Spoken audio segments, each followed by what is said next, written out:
This tutorial video will help get you better acquainted with setting up a race, importing participant data, and also backing up and restoring database.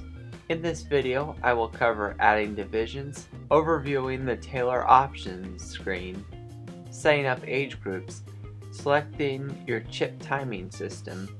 We will then import a participant data by mapping the fields and then assigning bib numbers. Lastly, we will walk through the process of backing up and restoring your data. Now to get started, let's load up Race Director. From the menu bar, we'll want to go to File, New, to create a new race. On the right side here are the races that are currently in use. The first field asks you for a race number. This can be any number that doesn't presently exist. The new race ID is the year that your race takes place. The race date is obviously the date that your race takes place. And for new race name, you type in the name of your race.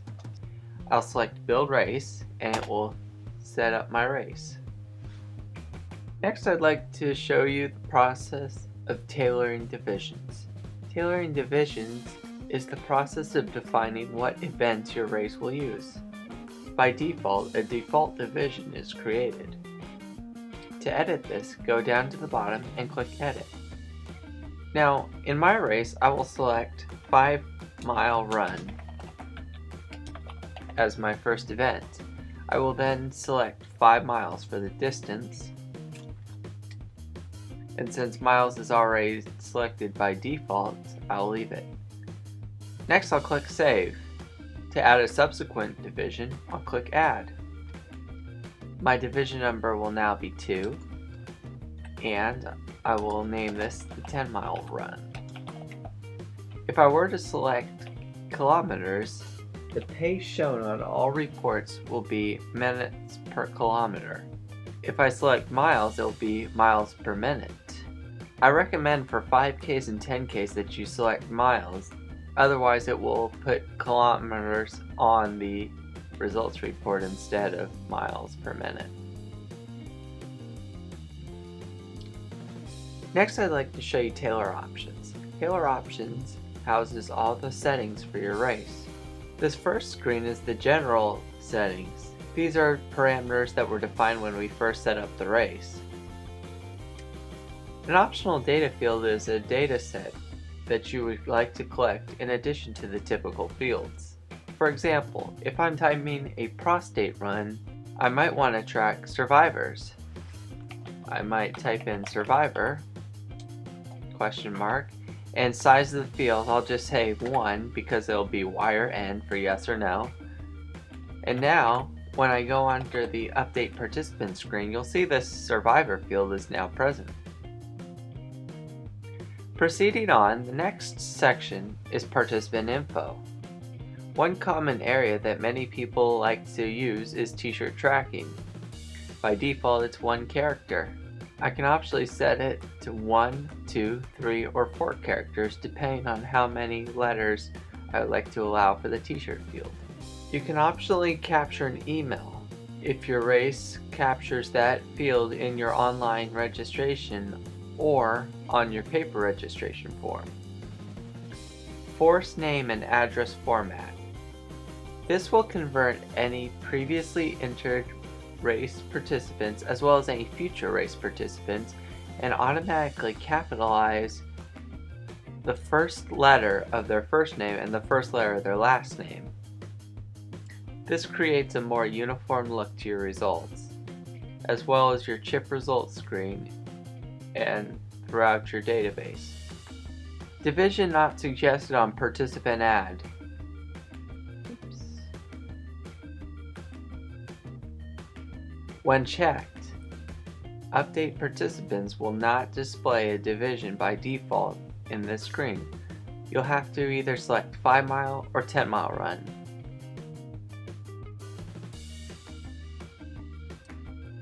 If your race does not capture birth date, you can uncheck this box and it will only show the race age field on the Update Participant screen. Lastly, I'd like to cover Use Zip Code as shortcut to look up city and state. First, I'd like to show you what it's like without this check. I highly recommend you use Tab to navigate through all your fields. After address, it will currently go to city. If I type in my city, it will fill in the zip code automatically. However, with this checked, it will now take me to the zip code field instead of the city field. If I type in my zip code, it will automatically populate the city I live in. Participant info 2. While on the subject of age groups, you can allow a 0 age by default. This allows you to declare someone as age 0, which is common to do if the participant didn't indicate an age on the registration form. Automatically set up age not provided age group. This automatically sets up an age group for all those who do not have an age associated with them. To set up your age groups, let's go to Tailor Divisions again. Select the applicable event. Click Update Age Groups. You have two different ways of assigning age groups. A single insert is one at a time. So I'll enter the gender, male, and I'll say 13 to 19.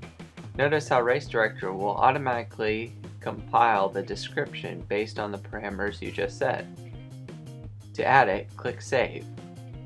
An even quicker way to do age groups is to click Range Insert. First you specify the gender, then you specify the beginning age, in this case 20. How many ages should this age group span? I'm going to say 10 years. And how many age groups would I like to set up? I'll set up 6. As you can see, Race Director set up all the age groups for my races with just a few clicks. I can then copy the age groups from male to female, and you can see how all those male age groups were copied over as female age groups. Likewise, for the 10 mile, I can update the age groups, and rather than repeating the same process, I can copy the age groups from the 5 mile division. It's that easy to copy them over. Returning to the Tailor Options screen, the next section is Results 1. For simplicity's sake, the most important one is the format used to show and enter times. Presently it's hours, minutes, seconds, tenths. However, you can set it to a wide variety of time formats depending on what type of event you're timing. Results 2 is for team scoring, and we'll cover this in a later video. Next, I'd like to go over chip setup. This is where you select the vendor of your chip system. In my case, I'll select ChronoTrack. However, there are a number of different chip vendors that you can select from. Once I select ChronoTrack, I will be presented with some different options on how I'd like to score people. I can score them gun to chip or start chip to finish chip. In my case, I'll select gun to chip. Partner setup will be covered in a subsequent video. Partner setup allows you to upload data to either ChronoTrack Live, Race Director Go, or Exact. I'd next like to walk through the process of importing data. To do this, let's go to Update Participants. Next, we'll click Import. And here, if you're using a registration platform, you can select from your applicable online registration platform. However, if you're just importing from a spreadsheet, go to Other Sources. Type of file import. You have 3 different options: text, Excel, or Lotus. I strongly recommend only using text unless absolutely necessary to use a different format. This is because Excel tends to incorrectly format some of the cells, and therefore you might have problems importing an Excel document. If you are given an Excel document, I would recommend either exporting it as a tab delimited file or a comma separated value file.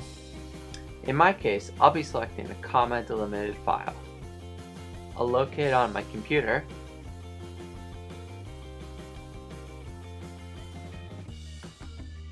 And once it's selected, I'll click Step 2.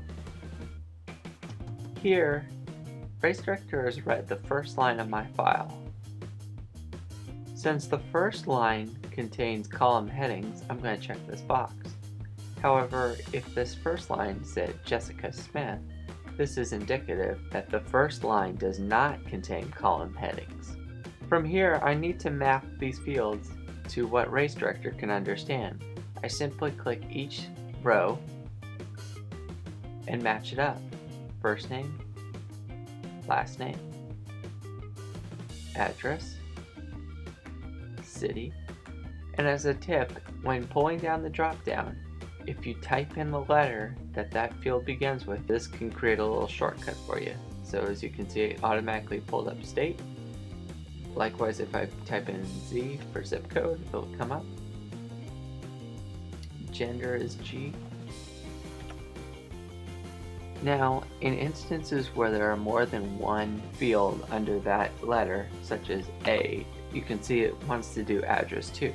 If I type in A again, it will take me to the age field.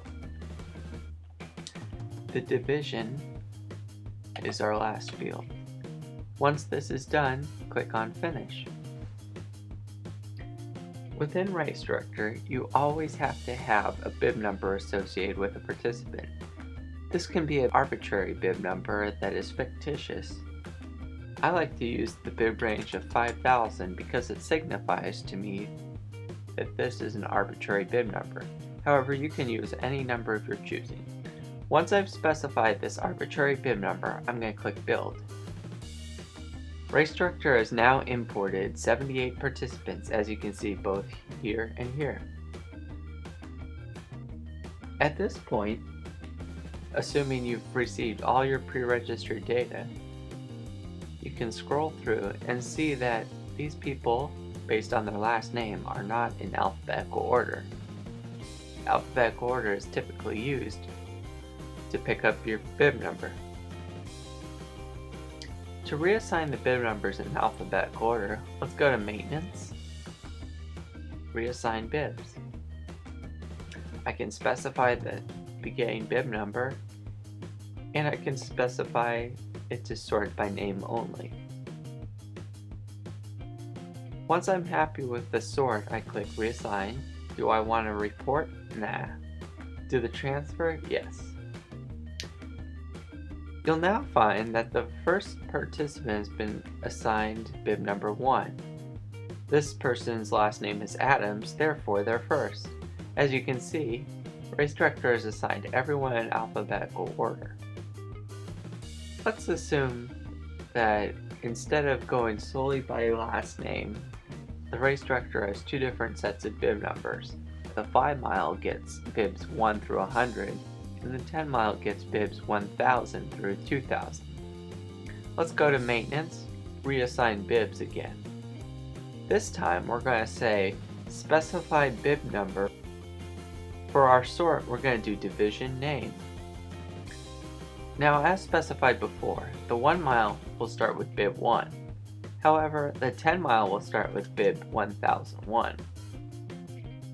It's going to ask me if I want to report, and I'll say no. Do I want to do a transfer? Yes.